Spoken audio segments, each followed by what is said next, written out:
The fight is upon us in a little bit more than 24 hours. Ryan Garcia fighting Mario Barrios tomorrow night at the T-Mobile Center here in Las Vegas. I've been covering throughout fight week, and I'll be in the building tomorrow night to watch that WBC welterweight title fight. Good pair of title fights right before those fights, Raheem. Richardson Hitchens and Oscar Duarte, Gary Antoine Russell, and Andy Hiroka. Good card overall. Frank Martin, Nahir Albright. But let's start with Garcia-Barrios. What is your opening salvo? Rarely, one of the rare times on this podcast you are watching from afar, and I'm actually there these days. What are you thinking, Raheem? About 36 hours until. You know what I love? I think we got boxing covered, Sean, between the two of us. I like that essentially you're a homestead, but you're in the original hub of boxing, the original home of the major fights. You live in Las Vegas. You got that turf covered. You're all America first all the time. So you also get around, when you are willing to grace them with your presence to New York and such. Obviously, I spent a lot of time on the other side of the pond in the UK. We got this land covered. It's a lot of fights on this week as well. This is a packed, action-packed week, but by far, this is the golden pony. This is the big show. I don't necessarily think that we have gotten a consistent amount of intel from either fighter in the build-up to this fight. It's been a little ebb and flow. It's been a little manic and a little depressive. I don't know if we can count on the Garcia that we saw. Or I mean, there was a time when we were like, "Hey, Garcia might not even be training for this fight." And now, based on really the lackluster final press conference and the Garcia I've seen in the last 48 hours, he seems to be calm. He seems to be focused. He seems to be ready. He looks on weight and he looks good on weight from what I can tell. I like the face off. I like the intensity. I feel like he's ready. And from the very beginning, I said that a focused, prepared Garcia beats a Barrios focused and prepared all day. Some of the fans disagree. I think this is Ryan Garcia's fight to lose. I'm not getting the energy from Barrios that I need. If I'm honest, I don't love the whole Goosen trainer energy either. Goosen's a little awkward and weird to me. I can't really put my finger on it, but something's kind of off there. I do feel that Ryan understands the moment. He knows what it means to win this title. Mhm. He's ready to level up, to put that conversation to bed that he's not ever won a world championship. And I expect him from the time that bell rings to be really 100% dialed in with his best all action Garcia. And if he does that, even if Barrios and Goosen have figured out a way to take away the left hook, I think the speed, I think the length, I think the power is going to overwhelm Barrios and break him down and probably stop him right around the middle, early second half of this fight. Good stuff, Raheem, as always. Yeah, I got Garcia winning this fight, and this comes at an early part in the year where I've been hedging a lot, right? I didn't pick Shakur Tiafimo, going back and forth, and I didn't really officially pick Murataya and Cruz. I had a gut feeling once we got closer to fight night who would really win that fight, but I just wasn't confident enough to come out with it. I'm confident and pretty convinced that Ryan Garcia wins tomorrow night, that he wins his first title. To the point you're making about the speed and whatnot being a bit much for Barrios, I just think there's a talent gap here. Garcia, if he wasn't to win this fight in the modern era, would go down as arguably the most talented fighter to not win a title. And he's fighting a champion considered one of the lesser talented champions in the sport. So add that equation up. It's more likely that the guy who would be arguably the most talented of the last 10 years to not win a belt is going to win a belt against, again, one of the not as so talented guys, to win a world title.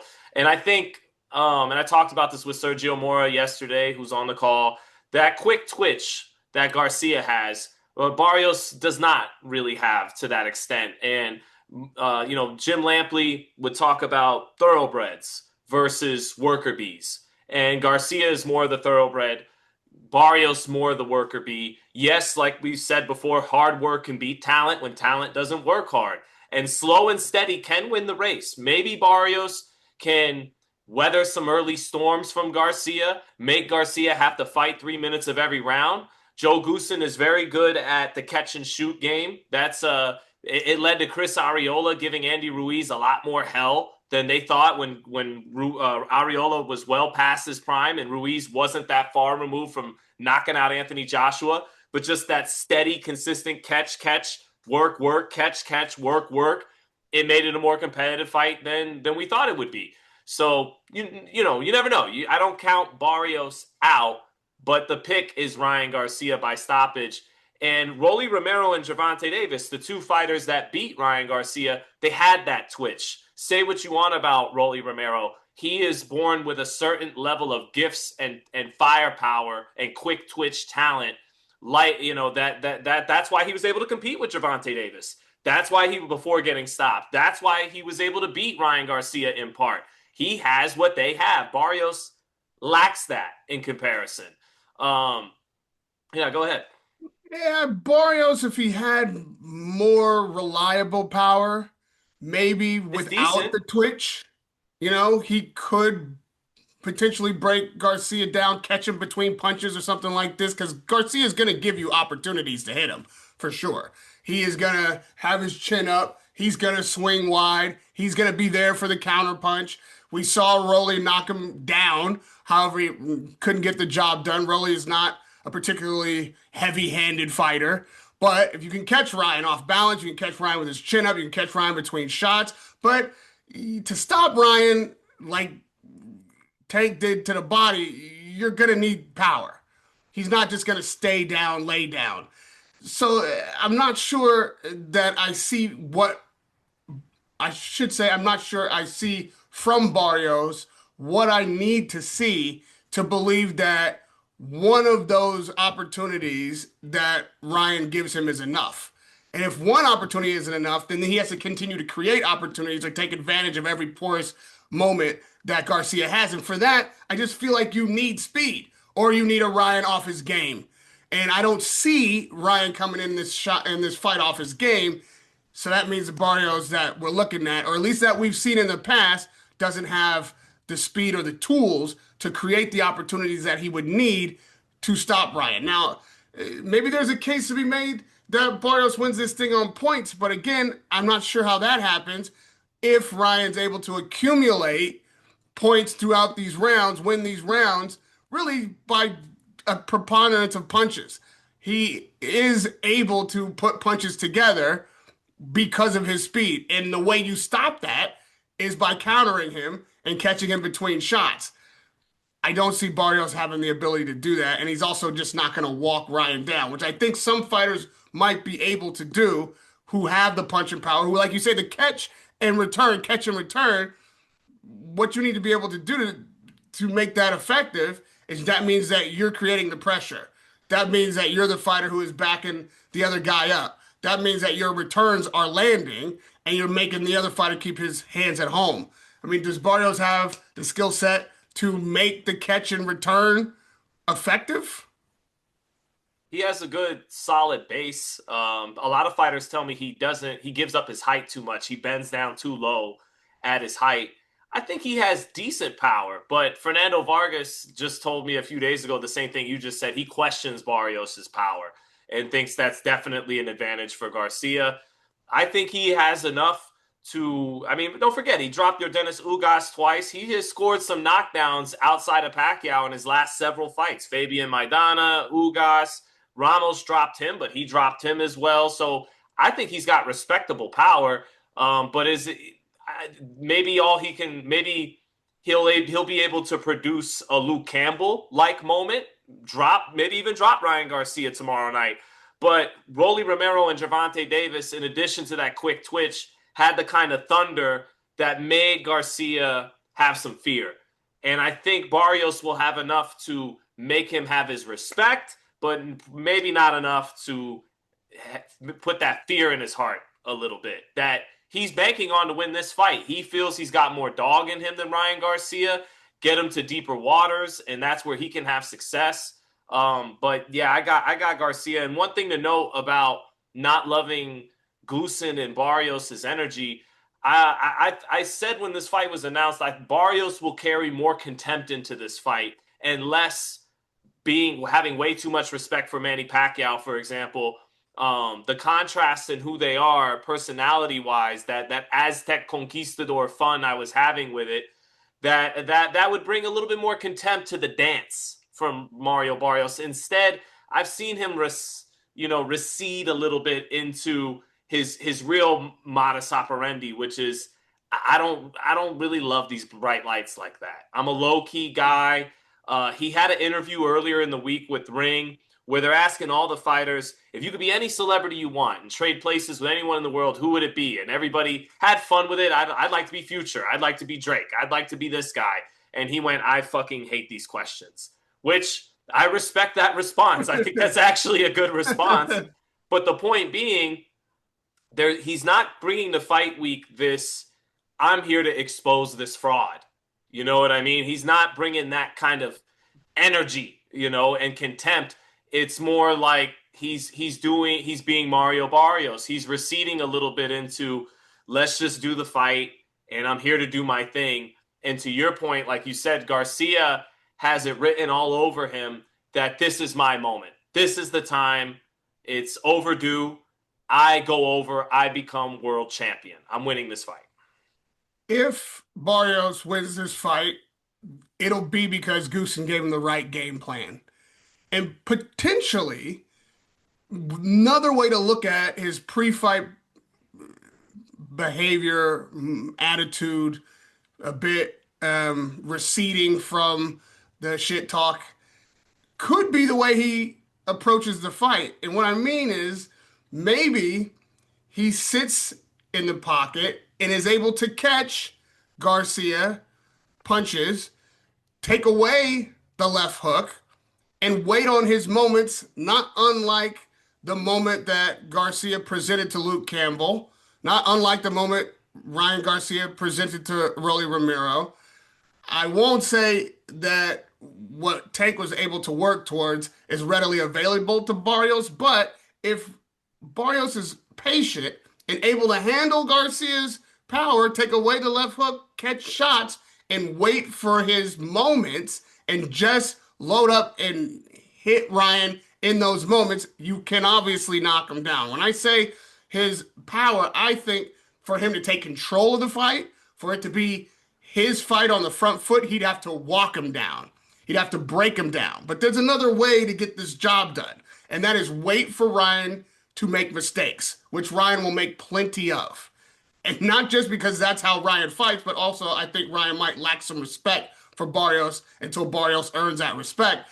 And by the time he earns it, it might be too late if Barrios plays his cards right. Maybe you wait on that chin to pop up. You wait for that too wide hook to be coming. You wait until you can catch and counter. And instead of trying to control the fight, try to break him down, try to walk him down, you kind of like you've done in the buildup, stay a little quiet, shoot your shots when the opening comes. And we look up and Ryan's been down twice in the fight, and maybe you're the one who can keep him down. Maybe by the time the fight is done, Ryan's beat up because he's taking these big shots and unable to get defensive minded in the middle of the fight.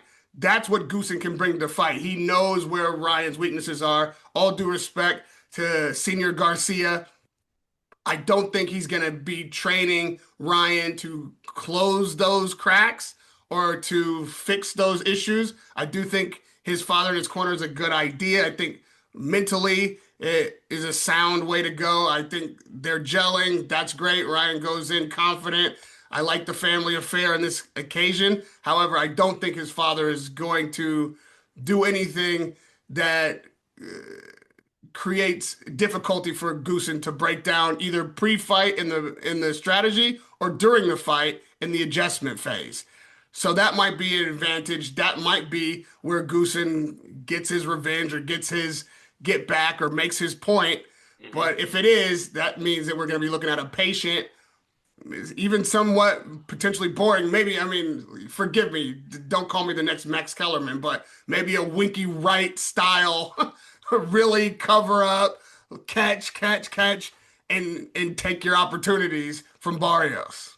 I got Winky right here to my right in my office. So Yeah, shout I'm out to not the great saying Winky. Barrios is Winky right, you understand, but No, I'm I saying understand. I understand. See why I that was cutting him slack with that the other night. But I just enjoyed the Raheem podcast just now. I could see it. Everything you were just saying, the two knockdowns and right? the patience and you're right because but when you say by the time he respects Barrios, it's too late.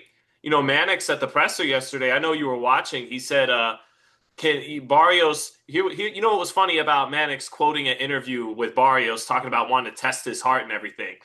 That was my interview. All right, where's the shout out, Chrissy boy? No, I like Chris. Mm, He's fine. But that was where he's talking about testing his heart and everything, and then he asked Ryan, "Can he do that? You know, can he take you to a place where you got to dig down?" And Ryan went, "No." You know, and that's Ryan banking on the talent gap we're talking about, the quick twitch, the speed, whatever you want to deduce it to. That's Ryan banking on that and banking. You know, my dad's adjustments against Joe. It's not even going to come into play. I'm better than him, and that's it. And so, but the way you illustrated it, I could see it, Raheem. I could see it. That was beautiful. I'm enjoying the Raheem podcast like everybody else. you know what? I'm enjoying the Sean Zettel podcast coming out of all these other promoters and trainers' mouths. When I have the great honor to sit across from you virtually and listen to you spin the yarn, and then the next day, and then the day after that, as I am likened to do, I am voraciously consuming content from others, and I hear an echo. I hear an echo of the very Where have I wisdoms heard this before? I have heard espoused in my very presence. Let me tell you what, no matter what you say about what you think about Sean Zettel and all of his either conspiracy theories or fight breakdowns or assessment of the landscape of boxing, you will hear it here first. And then you will hear it out of the mouths of those whom you think don't have an axe to grind, who you think aren't watching the show, who you think don't respect this man and his wisdom. They watch, they listen, they repeat, and they judge. They listen, they watch, they repeat, and they judge. This week, we got to get into just a little bit of this Oscar De La Hoya, the Ryan Garcia soap opera, the Dana White element of it all, like what's actually happening behind the scenes and really on our feeds in boxing is part of the story of this fight, right? Like the way the fight was eventually made, and then the way we initially thought it might get made. I mean, let's just talk a little bit about that. We can work. Maybe we can work backwards from the whole Dana White clapback Thursday. Dana White at the press conference, you know, going after Oscar.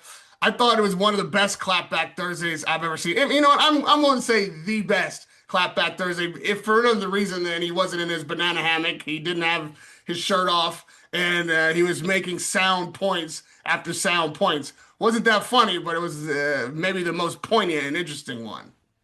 Look at us. Look at before I start. It's like look at us being a couple of sniffing our own farts douchebags. It's I love South Park and Trey and Trey Parker, Matt Stone. They said if we ever won an Oscar again, we would just go up and Trey would go, "I just want to thank Matt," and Matt would go, "I just want to thank Trey." And they would that's what we just did. That's what but I want to thank me for believing in me. yeah, yeah. I want to thank Raheem, and Raheem wants to thank me.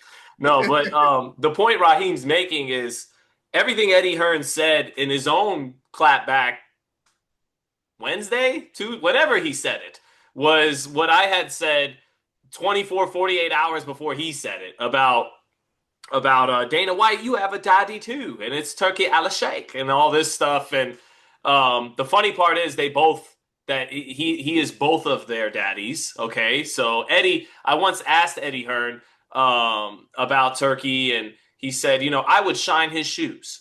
And I said, that's a bit much, Eddie. And he goes, no, but Sean, I would. Hey, I can't fault him for honesty at least, so at least Eddie was honest. And then Oscar, when he winds up saying, this is going to be their XFL. And I'm like, Gee, I think I said that like that was a quip I said 6 months ago, and everything Eddie and Oscar said about the Fertitas and TKO being his boss, Ari, although they were kind of too afraid to mention Ari by name, which hey, I get afraid to do it too. He's a pretty powerful guy, and Turkey being his dad. That was all said here first. You are correct, Raheem. Just in case people were kind of lost at what you were you were implying they said and heard maybe from the show. I don't think they really heard it from the show. Maybe Oscar did, but I think it was kind of easy counterpunch window, if you will. But what's interesting about okay, yeah, it was an entertaining clapback Thursday. They tend to be, but it's the pot calling the kettle black, because this show that tomorrow night I'm covering it. Salah's all over the place. By the way, as an aside, when you say they either listen, watch, or are bothered by it, something to that effect. Yeah, they're bothered because it was told to me by somebody, they want to stick you in the fucking bleachers tomorrow night, right? Like, they want to put you not anywhere near the floor and up in the bleachers, right? And I was like, oh, really? I thought I was just a pebble in their shoe. I didn't think I was that level of a thorn in their side. And if they did put me in the bleachers, the channel's only got 40,000 subscribers. There are a lot bigger channels than mine. So but anyways, somehow, some way, You know I'm what? not in the Louis, bleachers. don't let people. I'm Don't let humble enough people to admit, Raheem. Believe it see. or not. Let's see what happens Saturday night. I wouldn't listen to anybody who said, "You know what they want to do." Believe me, I've been banned from everybody's promotion at one time or another. I've been barred by the best of them. And I'll tell you one thing that is true about boxing media and little fucking rumors sowing circle BTICHs. They don't want anything good for you. They want to take you out of your zone and make you react to something that they tell you is going on behind the scenes, react to hate that they want you to perceive while that may not be in reality. Stay on your grind, get your credential. Let's see what actually happens. I don't believe that. I don't believe that at all. I think they're going to have you right there where you're meant to be at top table press, top tier credential, access to the action. They respect you. You earned your respect, and I would like to think that they will recognize that. You know what I mean? It really, whoever told you, it's the media that wants that to be true because they're so afraid because they didn't say the thing. Because they won't stand up against the speak truth to power. Because they won't be the guy who's willing to say the thing that is true but uncomfortable or could get them in trouble. So it makes them feel good to think that you're going to be up in the bleachers or to think that you won't get credentialed, to think that you're going to pay a cost for that. Because if you don't and you get respect for that, then it means that they missed their moment to be that guy. So don't listen to any of your so-called colleagues, dude. They're bigger haters than the promoters. I don't want to give out too much info to the source it wasn't that kind of dynamic, Raheem. It wasn't a colleague. It wasn't on some. It was actually more the contrary, more like looking out for me kind of thing. It was. We'll Okay, discuss later. We'll discuss later. okay, But okay. it wasn't that kind of dynamic. I appreciate it though. But anyways, yeah, this was a chance, this card, Garcia-Barrios, and it's a hell of a card for Golden Boy and PBC to stand a little tall here and say, hey, look at this card we're putting on, this excellent card that should draw a pretty solid number to T-Mobile. Sans Zufa, Sans Turkey Al Sheikh, and the Saudi Public Investment Fund. Instead, they folded. And it was probably Oscar who led the charge to fold because he has the A side fighter, which puts him in a bigger position of power heading into this particular card than it would PBC as well. And actually, interestingly enough, I got an email that David Benavidez and Zerto Ramirez are announcing their presser tomorrow in the morning of the fight. And usually, when you announce your presser alongside another fight night, it's from the same promotional group or the same. So we'll find out tomorrow. But that tells me that may very well be another ring card, another Turkey sponsored card, Benavidez Zerto, as opposed to Golden Boy and PBC standing tall. And in that scenario, PBC has the A side fighter and David Benavidez. So apparently, potentially, it doesn't matter whether it was Golden Boy holding the reins or PBC holding the reins. They're gonna fold to boxing sugar daddy Turkey Al-Sheikh. And yeah, no, go ahead. If that press conference is held on property, if it's held in the venues where the fight is currently holding events, Maybe it's not. if it's not, I'm just saying if it Yeah. is, then that's 100% because the promoter is the same. If they're holding it off-site in a different area, I've been to many press conferences that are disconnected from the promotion. They're just taking advantage of Right. all the press being present. However, I wouldn't be surprised at all if that fight is connected to ring in one way or another. Like this whole sugar daddy talk, it's fun, right? And Uh, true. and true, except that they're all in the same family. It's like, okay, he's your sugar daddy, well, he's my sugar daddy, well, he's telling you what to do. That's Well, what I'm I'll getting wipe at. his shoes down. You're all siblings. Like this is, you know what I mean? Like there is a connective tissue right now between all top tier boxing, and now it's filtering down into even mid level boxing, which I'm sorry, at the moment, Zuffa is. You know, and that's why I said in our last show, like, I'm not even sure how much of this back and forth rancor is even uh, authentic. Like, it's even real because you're basically just fighting over your toys in the same pram. You guys are all in the crib. You're now. I thought what Dana did at that post-fight press conference was he was out a bit over his skis. You know, there is certainly no evidence of what he's talking about in reality, but we all believe in the power of the team that creates TKO. We all believe in the collection of executives and creatives who have the ability to make this thing succeed and the vision that they have a reality. We just, and I was surprised at the comment section on us because I thought it was maybe our most uh, generous view of Zuffa, our last show about this, about Zuffa 3. And we are unbiased. Like, we're giving credit where credit is not yet even due. We're saying, yeah, they're probably going to make this work. I'm not sure how it's going to look We in the have said that. fulfillment, Yeah. but we've said that multiple times. Yeah. We're just assessing what is as opposed to what could be. And we're tired of being sold on what could be as though that's what is right now. That's all we're saying. Respect our intelligence. Stop trying to tell us to not believe our lying eyes. But with all that said, Turkey then took the photo with Nick and Dana and the Zuffa belt almost as a thumb in the eye of Eddie Hearn. Like that's a wild time to take that picture and make that post right after the press conference, after Eddie makes his retort.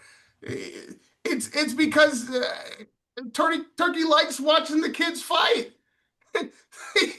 He likes the siblings jockeying to be the golden child. That is palace intrigue of any culture. I don't care if it's wasps in America that own these massive corporations who are watching their children fight to who gets to inherit the corporation when an old man dies. I don't care if it's royalty, seeing which prince has the ambition to be the king's favorite. It doesn't matter what dynasty you look at or what power structure it is, what palace we're talking about. The king always likes to watch the princes and the princesses fight over the spoils of his kingdom, fight over his favor. Who's willing to not only wash his shoes, but can also put down his siblings in a rivalry for the king's attention and favor?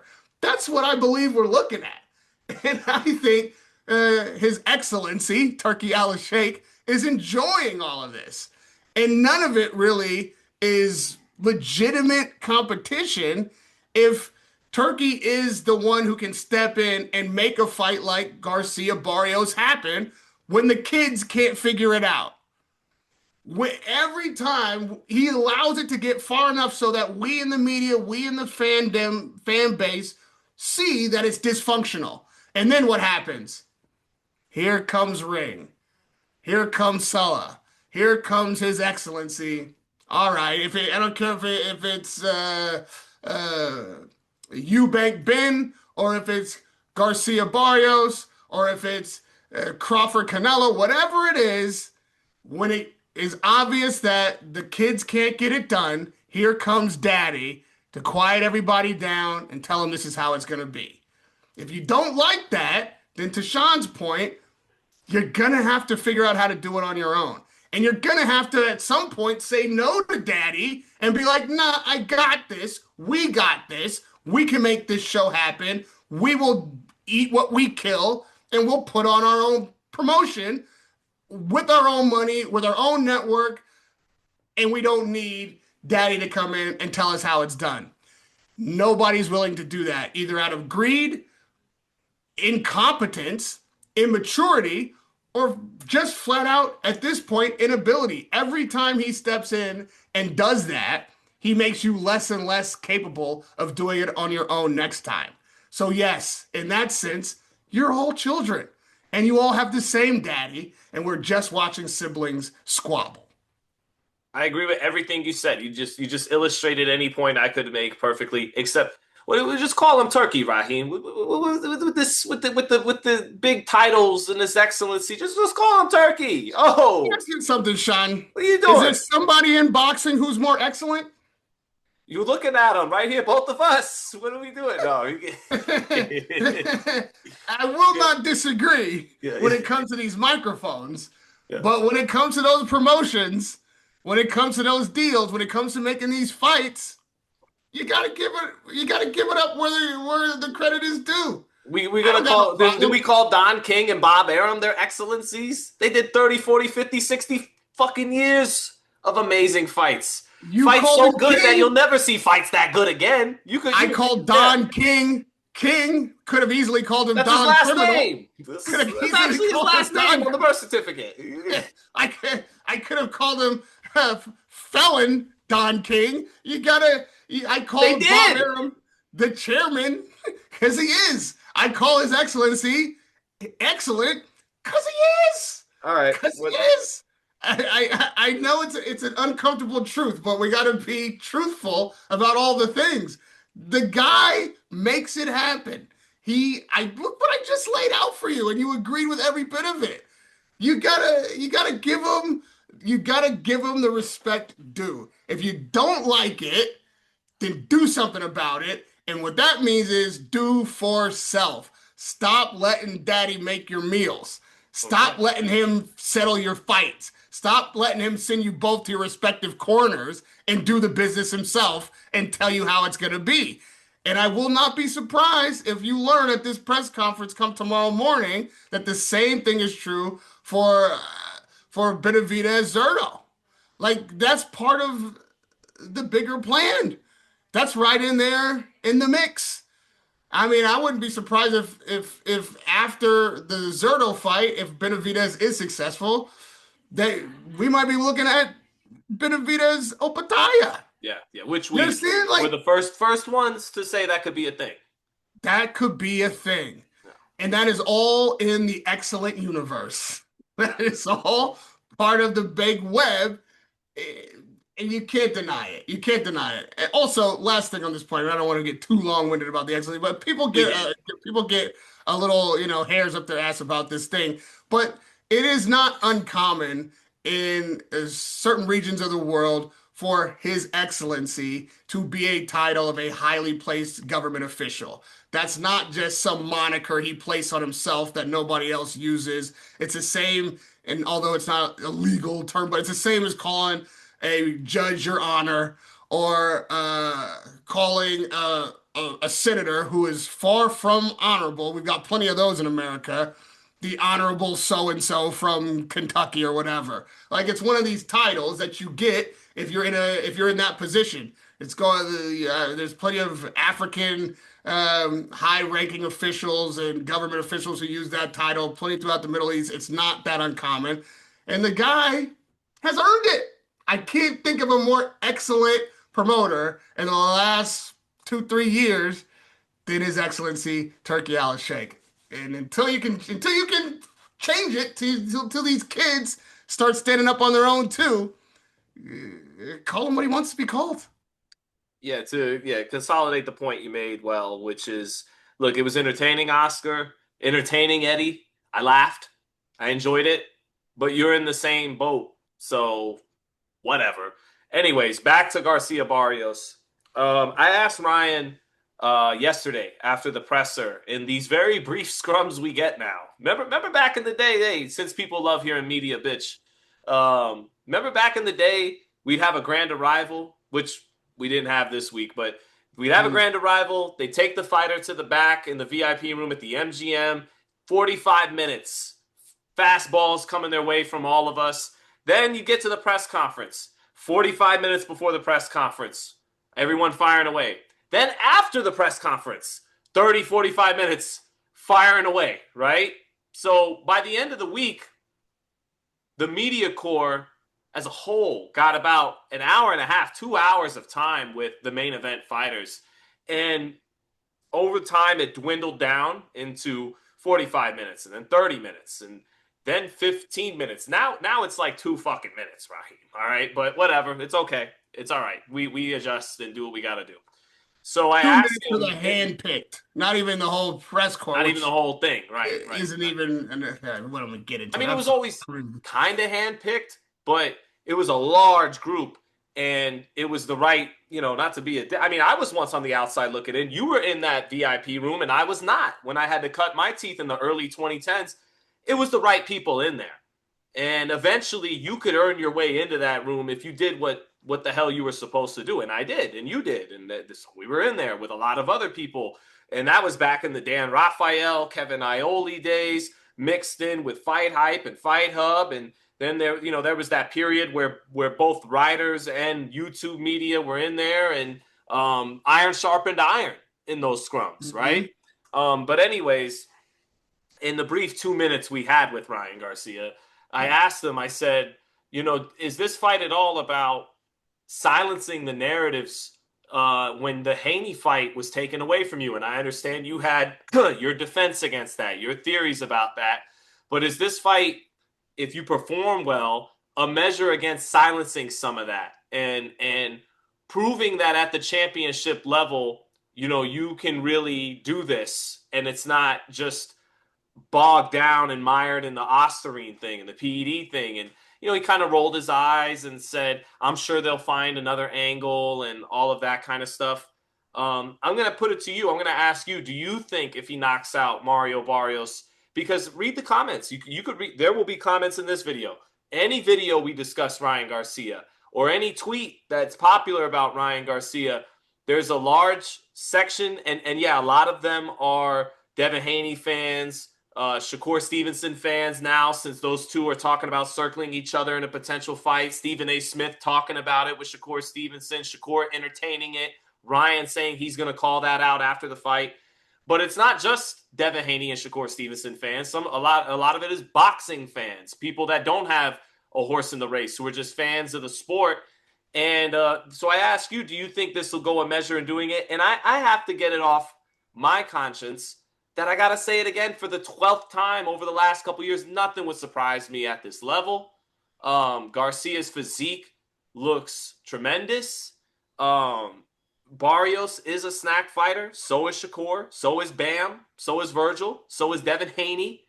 And Snack, rest in peace, Victor Conti, had a close relationship with VADA, who is the testing agency for this fight. You got people like Devin Haney saying, Ryan is back on that shit. Ryan has said what he said about Devin Haney when it comes to PEDs as well. And back when he had Conti and his relationship with VADA, it's all speculative. I don't get anything out of really bringing this up except a lot of different fan bases angry at me and fighters who may want to kick my ass. It's not really fun for me, but I feel like I'd be remiss if I didn't get it off my conscience, this PED talk that almost feels there's no point in it because what's anyone going to do about it? And at the end of the day, we don't really know who's doing what anyways, who's maybe beating a test or who isn't be, but I say all that to say, how do you unpack all that? And do you think if Garcia looks really good tomorrow night and wins his first title against Barrios, that it'll help him in a measure to quiet all that PED talk and get back to talking to him as a very talented fighter at the championship level?